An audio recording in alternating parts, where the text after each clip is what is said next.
Welcome to Storybrooke Kids Stories, where every story is an adventure filled with positivity, kindness, and big dreams. Here, we share fun and inspiring tales to help young hearts grow, learn, and feel encouraged. All of our stories have two versions, one for daytime enjoyment and a quieter version for bedtime. If you love these uplifting stories, make sure to like this video and subscribe to the channel. And don't forget to hit the bell icon so you never miss a new story. Thanks for being part of the Storybrooke Kids Stories family. Let's spread kindness together, one story at a time. Rain pattered against the windows of Rachel's house, creating a steady drumbeat that echoed through the living room. Outside, dark clouds hung low in the sky, and occasional flashes of lightning illuminated the gloomy afternoon. Rachel, Buck, Kevin, and Val sat cross-legged on the carpet, their faces long with disappointment. They had planned to spend the Saturday exploring the creek behind Rachel's house, but Mother Nature had other ideas. "This is the worst," Kevin sighed, pressing his nose against the cold window glass. "We were supposed to be explorers today. Who says we can't still be explorers?" Rachel's eyes sparkled as she jumped to her feet. At 9 years old, she was often the one who came up with their most creative ideas. Her curly red hair bounced as she spun around to face her friends. Val, the youngest of the group at 8, looked up from where she was sprawled on the floor. "But we're stuck inside," she pointed out, adjusting her purple-rimmed glasses. Buck, who was the same age as Rachel, sat up straighter. He knew that look in Rachel's eyes. It usually meant something exciting was about to happen. "What are you thinking, Rachel?" Rachel grinned and gestured dramatically around the room. "This isn't just a living room anymore. Don't you see it? It's actually a spaceship." The other 3 children looked around, confusion slowly giving way to understanding as their imaginations began to spark. "A spaceship?" Kevin repeated, his earlier disappointment forgotten. At 10, he was the oldest of the group, and had recently become fascinated with astronomy after getting a telescope for his birthday. "Not just any spaceship," Rachel continued, her voice growing more excited.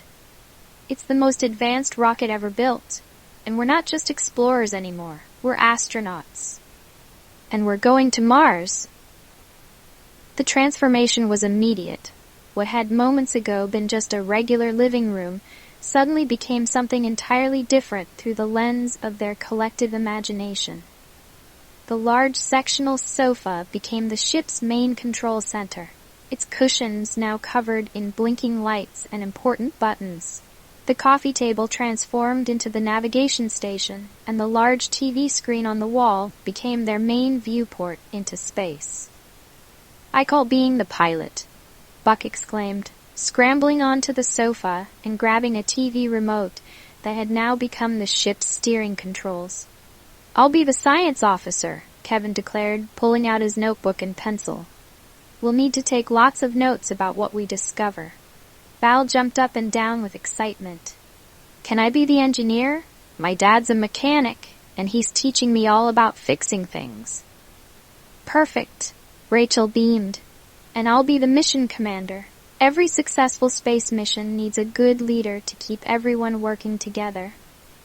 They spent the next few minutes arranging the room to better suit their needs. Throw pillows became control panels, and a blanket draped over 2 chairs created the perfect spot for their supply storage. Rachel's mom, hearing the commotion, poked her head in to check on them. "Everything okay in here?" she asked, trying not to smile at the serious expressions on their faces. "We're about to launch a very important mission to Mars, Mom," Rachel explained. "Could we have some snacks for the journey?" "Well, we can't have our astronauts going hungry in space, can we?" Rachel's mom laughed. "I'll prepare some special space rations for you." As Rachel's mom disappeared into the kitchen, the children continued their preparations. Kevin, taking his role as science officer seriously, began sharing some facts he'd learned about space travel. "Did you know it takes about 7 months to get to Mars?" he said, flipping through his notebook where he'd written down various space facts. "And Mars is really cold. usually about minus 63 degrees Celsius. Minus 63? Val's eyes widened. That's way colder than winter here. We'll need our special spacesuits, Rachel declared. Good thing we packed them. She mimed putting on a bulky suit and helmet, and the others followed suit, carefully checking each other's imaginary equipment. Buck, seated at the controls, began the pre-launch sequence. Mission Control, this is the Rainy Day rocket. All systems are go for launch. Beginning countdown. The children joined in the countdown together. 10, 9, 8, 7, 6, 5, 3, 2, 1. Blast off. They all made whooshing noises as they pretended to feel the tremendous force of the rocket engines pushing them back into their seats. The rain outside added to the atmosphere, sounding like the roar of powerful rockets. We're entering the atmosphere, Buck called out, making the remote control shake in his hands. Hold on tight. Val gripped the arms of her chair. The engines are running at full power, Commander. Everything's in the green. Excellent work, crew, Rachel said, doing her best to sound like the commanders she'd seen in space movies. Kevin, what's our trajectory looking like? Kevin consulted his notebook seriously. According to my calculations, we'll break through the Earth's atmosphere in exactly 1 minute. Then we'll need to adjust our course for Mars. The children continued to shake and rumble in their seats until Buck finally announced, "We've cleared the atmosphere. We're in space." They all let out a collective sigh of relief and relaxed in their seats. Rachel's mom returned with a tray of space rations, cheese and crackers, apple slices, and juice boxes with special straws for zero gravity. "Thank you, ground support," Rachel said formally, accepting the tray. "This will help keep our crew's energy up for the long journey ahead." As they enjoyed their snacks, Kevin shared more facts about space travel. In space, there's no gravity, so everything floats. Astronauts have to strap themselves down while they sleep, and they eat special food that won't make crumbs because the crumbs would float everywhere. "That's why these juice boxes are perfect," Val noted, demonstrating how to drink carefully from the straw. No spills and zero gravity. Suddenly, a particularly loud crack of thunder made them all jump. "Space debris," Buck shouted, gripping his controls tighter. "We're entering an asteroid field." Rachel immediately took charge. "Val, check our shields." "Kevin, scan for the safest route through." "Buck, be ready to maneuver." The children worked together seamlessly, each playing their part in navigating their imaginary spacecraft through the dangerous asteroid field. Val reported on shield strength, Kevin calculated safe passages, and Buck piloted them through the danger with careful precision. "Left. No, your other left," Kevin called out, watching the asteroids through their makeshift viewport. "I know what I'm doing," Buck replied, making exaggerated steering motions with the remote control. "Shield power at 70%, Val announced, monitoring her imaginary instruments. "We can make it." Rachel kept everyone focused and working together. "Buck, follow Kevin's directions. Val, redirect power to the forward shields. We can do this, team." After several tense minutes of dodging and weaving through the asteroid field, they finally emerged safely on the other side. They celebrated their teamwork with high fives all around. "Great job, everyone," Rachel praised. "That could have been really dangerous, but we worked together and made it through." As their journey continued, Kevin taught them more about Mars. He explained how it was called the Red Planet because of all the iron in its soil, just like rust. He told them about Olympus Mons, the largest volcano in the solar system, and about the Martian polar ice caps made of frozen carbon dioxide, what we call dry ice on Earth. "Mars has 2 moons, he added excitedly. "They're called Phobos and Deimos. They're way smaller than our moon, though." "Look." Val pointed at their TV screen/viewport. "I can see them." The others gathered around, pretending to see the tiny Martian moons through the window of their spacecraft. They spent some time drawing pictures, of what they imagined the moons looked like up close, with Kevin providing facts about their size and composition. The afternoon continued with more adventures.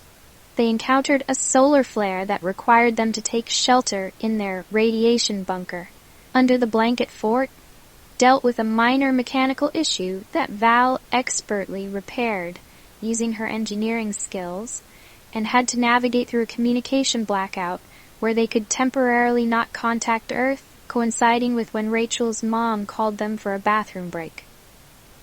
As they approached Mars, the excitement in the room grew palpable. The children had spent hours learning about the red planet through their play, and now they were about to land on it. "Beginning descent procedures," Buck announced, his face serious with concentration. "Everyone strap in." "Activating landing gear," Val reported, making mechanical noises as she pretended to flip switches and press buttons. "Surface temperature reading at -63°C, Kevin reminded them. "Oxygen levels non-existent. We'll need our suits." Rachel made sure everyone had their imaginary suits properly sealed before giving the order to land. The children held their breath as Buck carefully piloted their craft down to the Martian surface, making appropriate whooshing and rumbling sounds. With a gentle bump, courtesy of everyone jumping slightly in their seats, they landed on Mars. "We did it!" Val cheered, throwing her hands up in celebration. "First things first," Rachel said, maintaining her commander persona. "We need to run system checks and make sure it's safe to exit the vehicle."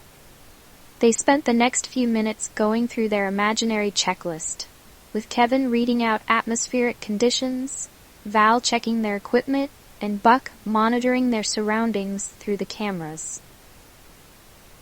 Finally, it was time for their first spacewalk on Mars. They lined up by the airlock, the space between the sofa and the wall, and Rachel addressed her crew. "Remember, Mars has less gravity than Earth, so we need to take careful steps. Our suits will protect us from the cold and give us oxygen to breathe.